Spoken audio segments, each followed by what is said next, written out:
நேற்று பூர்ணிமா எலிமினேட் ஆயிருந்தாங்க. அதை தொடர்ந்து இன்று விசித்ரா அவங்க எலிமினேட் ஆயிருக்காங்க. உடனே கொச்சினுக்கு வந்துட்டேன்.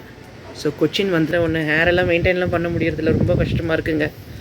ஆமாம், 3% ஆளுங்க தான் வந்து நம்ம மேலே நம்பிக்கை வச்சுருக்காங்களா.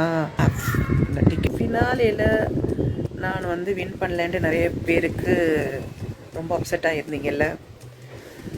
இருப்பாங்க, வீட்டில் இருக்கிற பெண்கள் இருக்காங்க இல்லையா, மேபி ஹவுஸ் ஒய்ஃப்ஸாக இருக்கலாம், இல்லை ஒர்க்கிங் லேடிஸாக இருக்கலாம், இல்லை பாட்டிமா. இந்த 3% பீப்புள் வந்து என் மேலே அந்தளவுக்கு வந்து கான்ஃபிடென்ஸ் வச்சுருக்கிறாங்கன்னதுக்கப்புறம் தான் நான் வந்து கொஞ்சம் ரொம்ப சீரியஸானேன் அப்படின்ட்டு நான் எக்ஸ்பெக்ட் பண்ணேன்.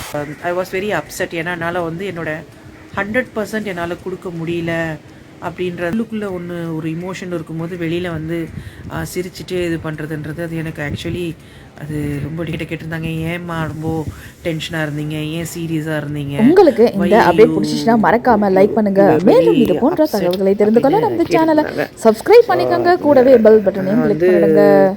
சொல்கிறது இதுதான், வென் மிஸ் காட் மிஸ்ஃபயர்ட் எல்லாமே தப்பாகவே நடந்துச்சு.